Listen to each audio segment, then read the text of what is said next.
Michigan Out of Doors Online is brought to you in part by We fight the battles no one hears about. We drop into the middle of firefights to rescue others. And act as one-man air traffic control towers. We're the ones who go before all others.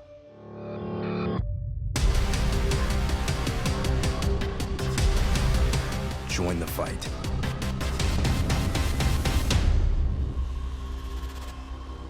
by Tri-County Logging. Experienced in sustainable forestry practices, Tri-County Logging can help you manage your property by keeping your woods healthy and generate income.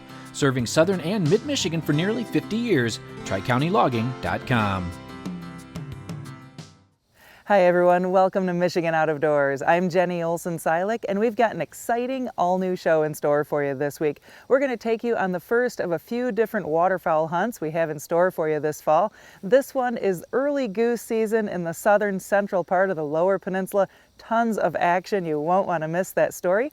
And Jimmy's got some other excitement in store for us this week too. Well, that's right, Jenny. We do have a couple more things on this week's show. After we take a look at that early season goose hunt, we're going to take a look at Asian carp, really what's going on here in the state of Michigan and really around the Midwest when it comes to the Asian carp. Then we're going to stop in with a new Michigan company that's all about Upland apparel here in the great state of Michigan. So lots of good stuff on this week's show. You stay tuned. I'm Jimmy Gretzinger. It's time for Michigan Out of Doors. From the first spring rains to the soft summer breeze, dancing on the pine forest floor, the autumn colors catch your eyes. Here come the crystal winter skies. It's Michigan, Michigan out of doors. What a beautiful day in the woods. Someday our children all will see this is their finest legacy, the wonder and the love of Michigan. As the wind comes whispering through the trees, the sweet smell of nature's in the air. From the Great Lakes to the quiet stream, shining like a sportsman's dream, it's a love of Michigan we all share. Michigan Out of Doors is presented by Country Smokehouse, a sportsman's meat processor and Michigan destination since 1988, offers a variety of homemade smoked meats and Michigan-made products in-store and online. The Country Smokehouse features an outdoor barbecue and bar. Details at countrysmokehouse.com. Michigan's hunters and anglers are essential partners to the health of the state's wildlife and habitats. The Michigan Wildlife Council is dedicated to ensuring our hunting and fishing heritage and Michigan's natural resources are preserved for future generations. By Greenmark Equipment. Greenmark Equipment is a John Deere dealership network in southwest Michigan and northern Indiana. Greenmark provides sales and services to farmers, commercial businesses, large property owners, and homeowners. Information about pricing and products available can be found online at greenmarkequipment.com. DTE believes to lead, we have to do what's right. So we're tripling renewables and cutting carbon emissions in half over the next 10 years. DTE.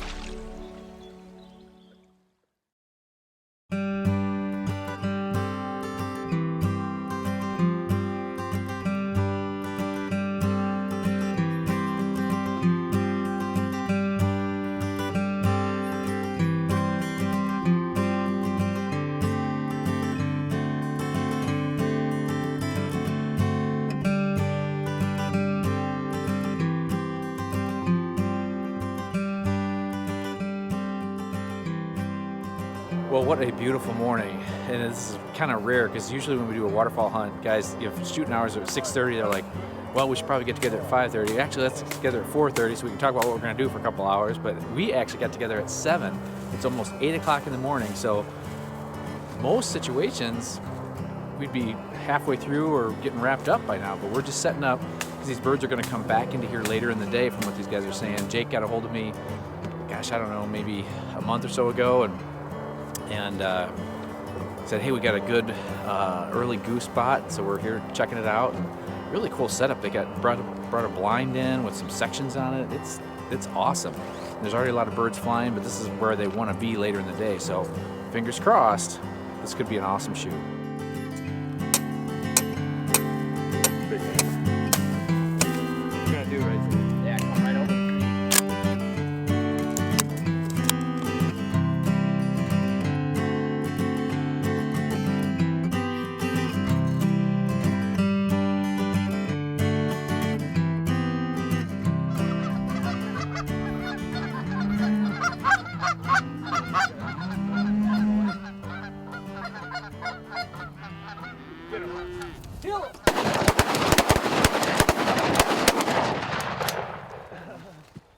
Well, in our first volley, we could have had a little bit better shooting, but things would improve, and once the birds were up and flying, we had pretty steady action throughout the morning. Get that. Get him. You're gonna have to go. Oh, no. All right, we got one. Got one. Too tall to be standing in front of me. Turn your left. Get him.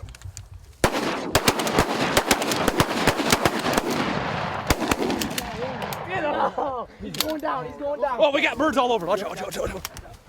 That was pretty sweet. They worked perfectly right there. We got 8 of them so far. 8? We got 8? Yep. Got 8. Nice. Good shooting, boys. Well, so far this morning, we had a few groups work in. We're still waiting for them to come back.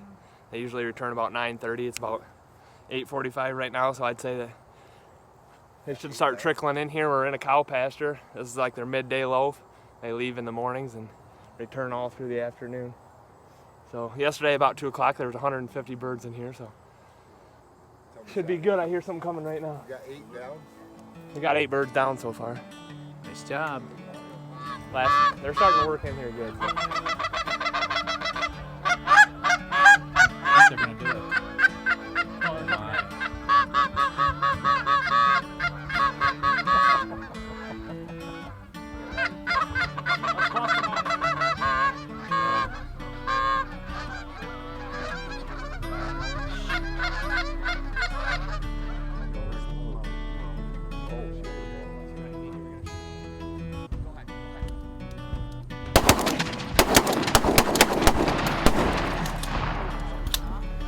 Come on. Come on, bring it here. Let's go. Come on, come on. Come on, let's go. That's it here. Let's go. Come on. Come on, let's go. Let's go. Come on. Let's go. Come on. Oh, he's cruiser. He's 10 years old. He's kind of on his last leg. His back hips are shot. His front shoulder's gone, but he likes coming out here. I left him home, but they woke the wife up and all heck would have broke loose. He really likes to be here, so as long as he likes to be here, I'll bring him on. Every now and then he has a pretty good day, but today he's kind of, he wants you to go out halfway and meet him, I guess. trying to work me a little bit. So, but he's a good boy.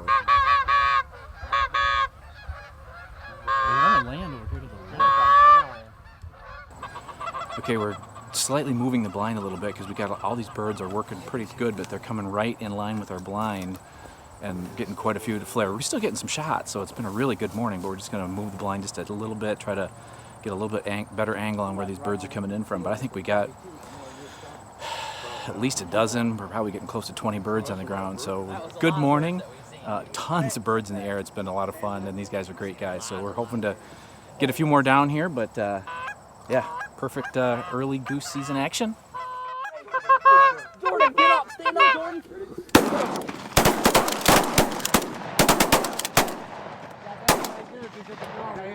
Oh, get that one right there. Shoot him. Good job, Jay. Perfect. Two more coming back. That was better. Coming This is in. a big bird right here. This is a big goose. Definitely got to this one all by itself. Oh, First Willie's time ever This is hunting. his first waterfowl Yeah, hunt ever watch right him here. fall. We're putting him on the bird. It was awesome. Awesome. That's a big goose. Yeah, that's a nice one. We've got a few nice big ones. Died of old age. Right along with me, right? Both got a little gray in the beard. Oh, yeah. 20. 23. 23 so 21, far. 22, 23. 7 more birds. Could happen in one group. 23. For mid-Michigan, it seems like this year we've had a really good hatch of young ones. I mean, there's birds everywhere. This particular pasture had over probably 200 babies in it this year. And we do a lot of hunting, I don't know, Gratiot County, Clinton County area here in Michigan. And for everywhere really, we've seen good numbers of birds and have had some really good shoots this year. To your right. Get him. That was good right there, boys. Awesome.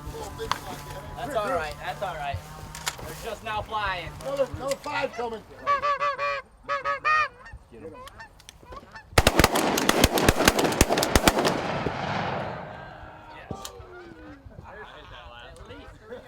That's good shooting there, fellas. About 4 or 5 on that time. Could be my first, for sure. Getting close to a limit. How many come in? Heck yeah. 4? Nice looking bird. Now, how many of these do you figure are yours? My legal limit of 5, exactly. Oh, they just came in perfect. We moved that blind, and the last couple groups have just worked exactly like we wanted to. I think we need to count. We're about at a limit. Always a good idea when you're a couple birds shy your limit to go walk the exterior. Just make sure there's not a couple that we didn't see that fell. But what a morning! Perfect morning. Great guys.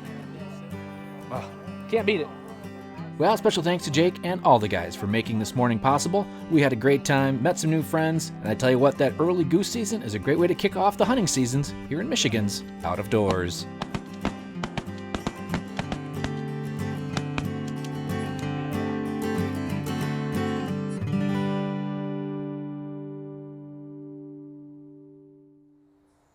For our next segment on this week's show, we're going to take a look at a project that I've been working on for the last few months, along with Drew Youngdyke from the National Wildlife Federation, to help bring awareness to the Asian carp problem and what's at stake here in the Great Lakes region.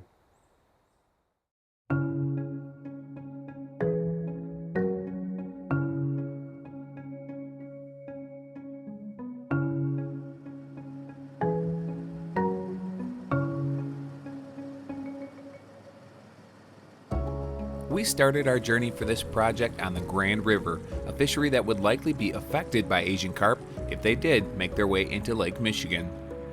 So Max and I started this business back in 2016. He had just graduated from high school and wanted to be a fishing guide, and so we chose the Grand River, one, because it runs through a major metropolitan area, and we thought from a business standpoint that we could attract people who come to Grand Rapids to come and fish on it. The most popular fish species during the summer are going to be your smallmouth bass and northern pike. There are some largemouth bass in this section. We have started to catch muskie up here. We're starting to find those. You get your steelhead runs through here, you get your salmon runs through here. Walleye are up here, we catch those as well too. And everything from your panfish to gar pike. It's a very diverse fishery up here, and that's what makes it so healthy, is that you've got that diversity here. You've got that biomass. You've got everything from crayfish right on through to creek chubs that are floating through here that these fish, these game species feed on. There we go, got one.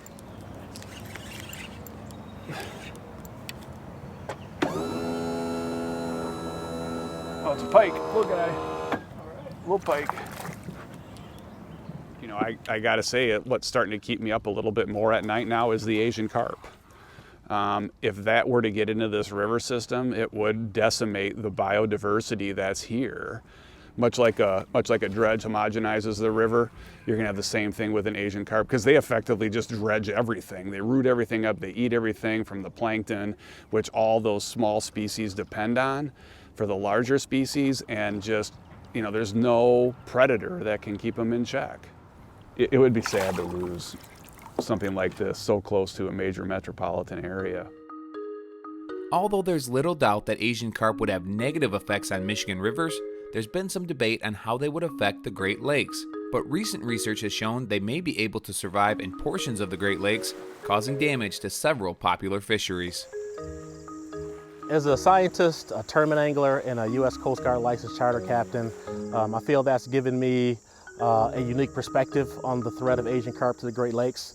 Some of the projects that I've worked on have shown that they could have negative impacts on food webs in places such as Lake Erie, Saginaw Bay, Green Bay, by outcompeting some of the native planktivores, alewife, gizzard, shad, bloaters, for example, which would then have a cascading effect across multiple trophic levels of the food web. It's an imminent threat. It's a threat to the livelihood of the Great Lakes, the health of the Great Lakes, and I feel that it's something that all citizens should come together to fight.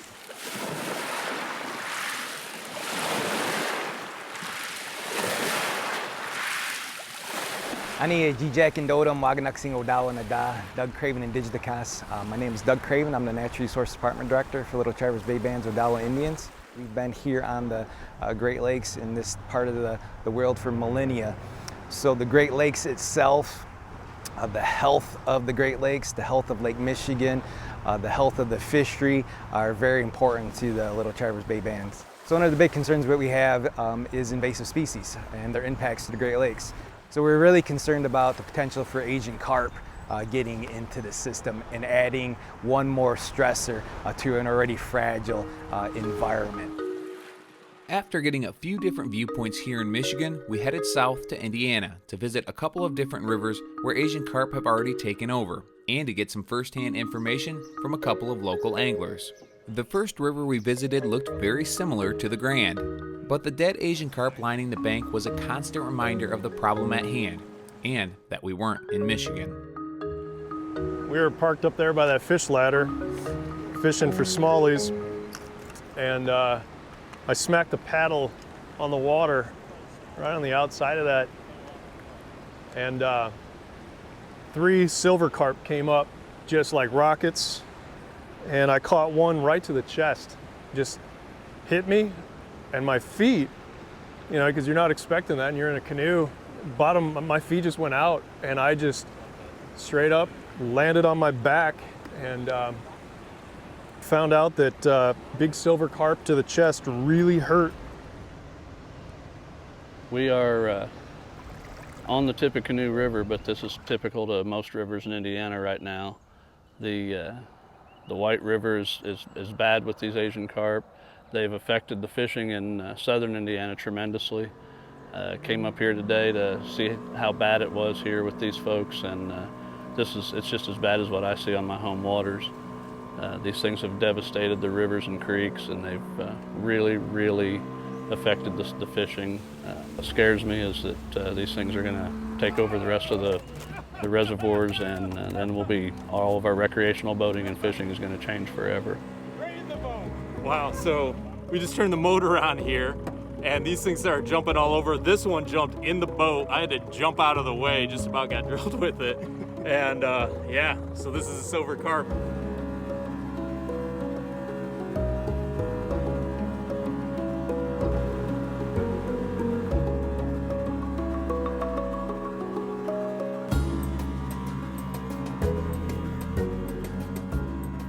The Eagle Marsh Berm in Fort Wayne, Indiana, completed in 2016, is all that separates these Asian carp from Lake Erie. Eagle Marsh connects to the St. Mary's River, but under flood conditions, it also connects to the Wabash River, which is infested with Asian carp. So without the berm, a flood could put the carp from the Wabash into the Great Lakes watershed.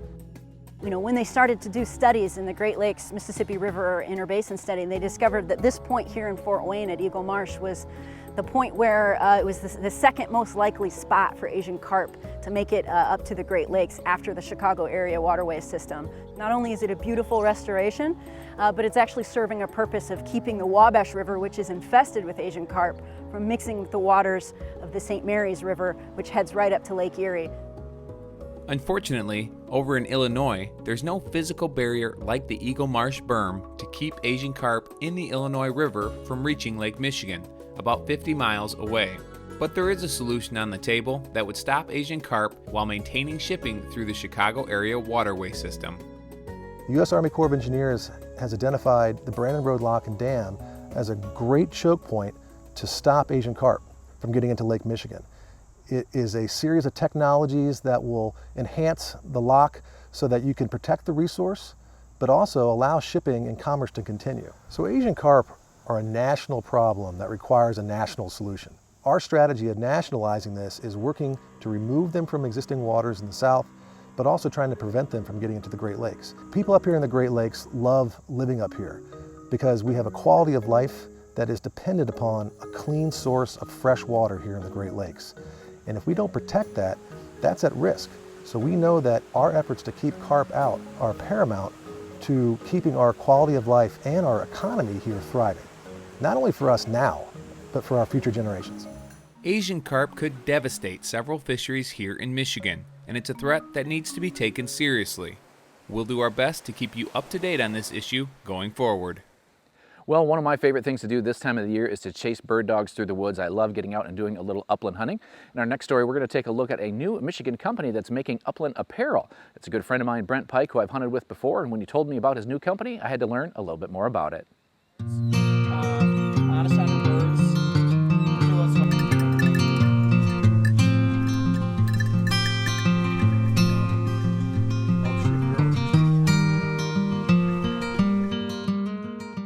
Well, from time to time here at the television program, we try to highlight new Michigan outdoor companies when we can. So when a good friend of mine started a new line of upland clothes, well, I was really excited to learn more about them and see just how does someone start an outdoor apparel company. Well, it's a pretty interesting story, actually.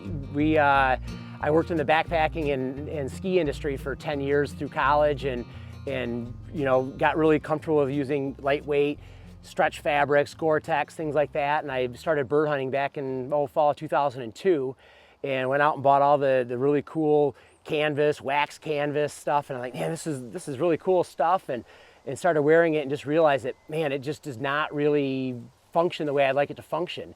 It's hot, it doesn't move with me, and I was always dissatisfied with it. So I was always kind of looking for different things to try to make my hunting experience more enjoyable. I would use backpacking pants and put chaps over them. I would use, you know, fishing shirts that, you know, had the vents in the back to help breathe better, but, you know, they get caught on the brush. And, you know, I tried a million different things, and finally I kind of got tired of my old career and said, you know what, I'm gonna start something new. And I started with Pyke gear and started, you know, developing, you know, working with current companies that are making really good, outstanding outdoor products or fabrics, and use that to develop a whole line of upland hunting clothing. Well, if you're like me, you always like to hear what new gadget or new product is out there that just might make your time in the outdoors a little better or help you stay a little bit longer. So this is the Kiowa shirt. It's a 4-way stretch, nylon with a little bit of spandex in it. Ultra lightweight, again, you know, like that 12 ounces we were talking about. Dries extremely quickly. Great for that early season sharptail hunting, maybe some early season rough grouse hunting.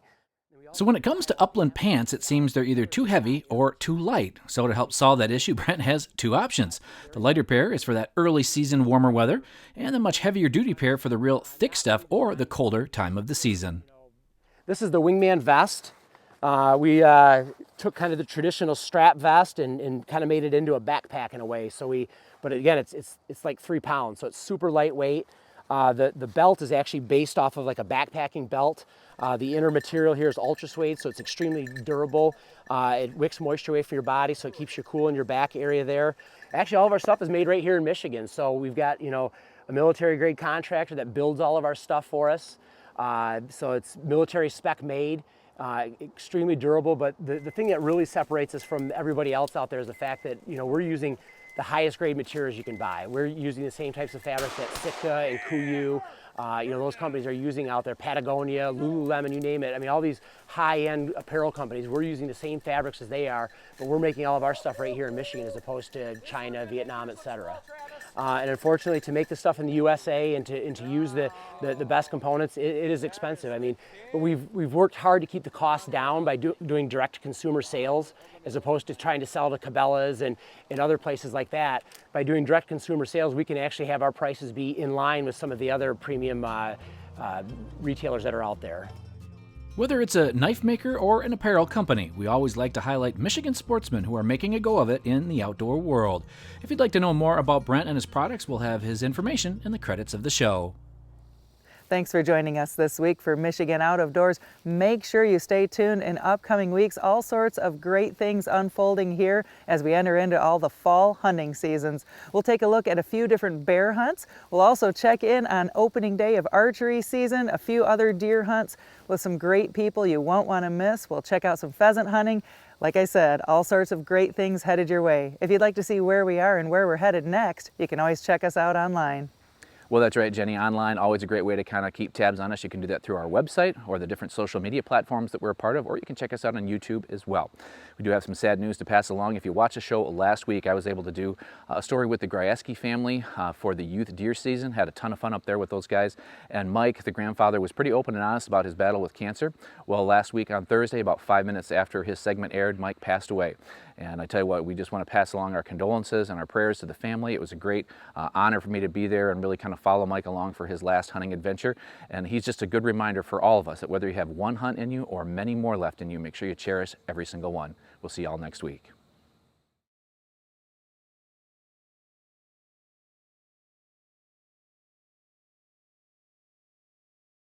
Michigan Out of Doors is presented by. Do you dream of somewhere bigger than your backyard? You can get there with Greenstone. Whether you want to hunt, fish, hike, or just watch the sunset, we're ready to help you own your place in the great outdoors. To learn more, visit greenstonefcs.com. WorkingPerson.com. From the factory floor to the job site and into the field, WorkingPerson.com supplies work boots and shoes, workwear, safety gear, and more for individuals or outfitting your whole team. Learn more at WorkingPerson.com. By G5 Outdoors, makers of the Quest and Prime bows, manufactured and designed in Memphis, Michigan. G5 offers a line of archery bows, broadheads, and accessories on the web at g5outdoors.com.